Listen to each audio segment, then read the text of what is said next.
The iconic T-Rex is one of the deadliest predators of all time. Its powerful predator jaws contain over 60 thick, bone-shattering teeth and bite force that is enough to crush a car.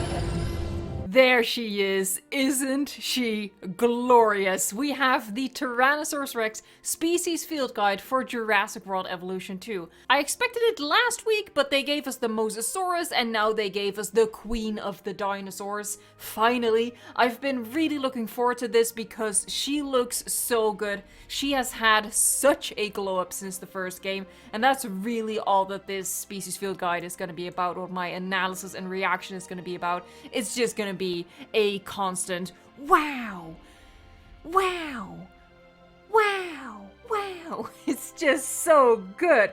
And I mean, the classic Eddie Carr approach, am I right? We're seeing it, right? Let's just go back to the start though.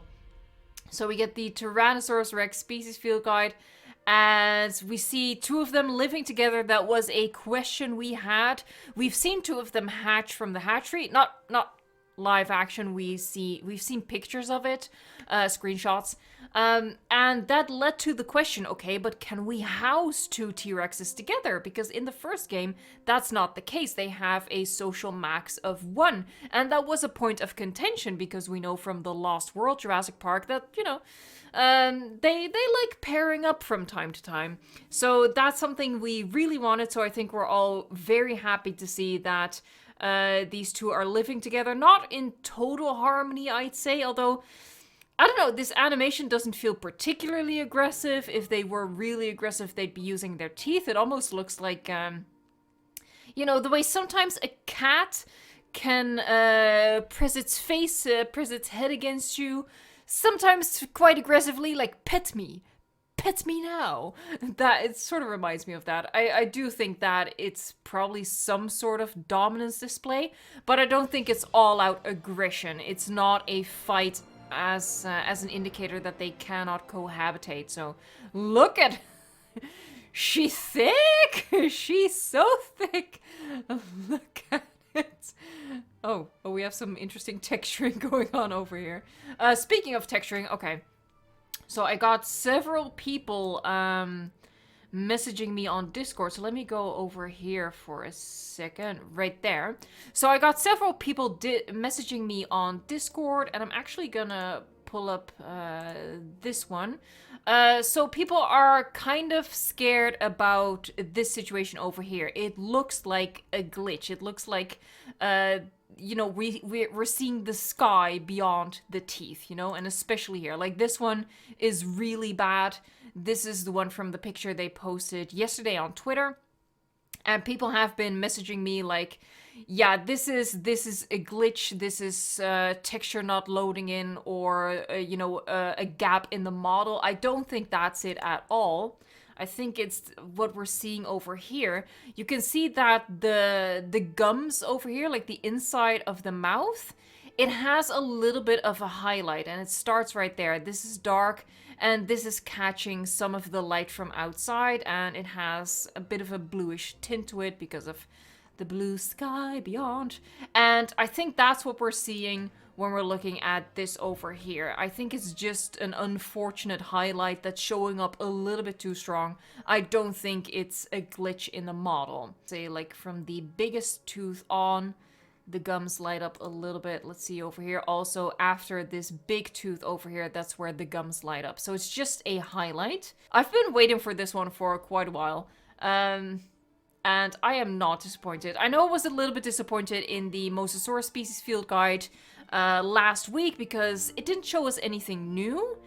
And on one hand, you might say the same for this, but I'd argue, you know, we're seeing skins, we're seeing this new animation, we get this cool callback to the Lost World Jurassic Park. I feel like this Species Field Guide, even though there's nothing going on in the background that we can dissect, you know, there's no hidden decorations, no new buildings or stuff like that that I'm usually on the lookout for, but it still offers some new stuff that we hadn't seen before. So I'm really happy with this Species Field Guide. I think it's really cool. And if we look at this one, just this model and the skin texture, it looks so good, so lifelike. I mean, come on. And the little bit of almost like a glisten to it, which sort of takes away that that sort of plasticky look that some of them have.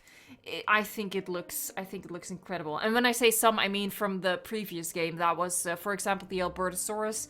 We felt like that was a little plasticky. I'm not getting that here at all. I mean, there's so much texture going on. I cannot stop looking at these thick thighs over here. I cannot stop looking at them. Yeah, this is a little bit of texture that's going on.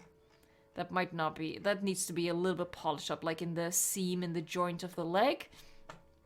Other than that, she's beauty, she's grace, she's... This is Miss United States right here. Honestly, no contention at all. Even how they're looking over here, it's so reminiscent of the movie. I think it's really... This has me hyped up. This just has me hyped up. It's a good callback to the movie. And this as well, you know, calling back to the shot we get out of the windows of the trailer.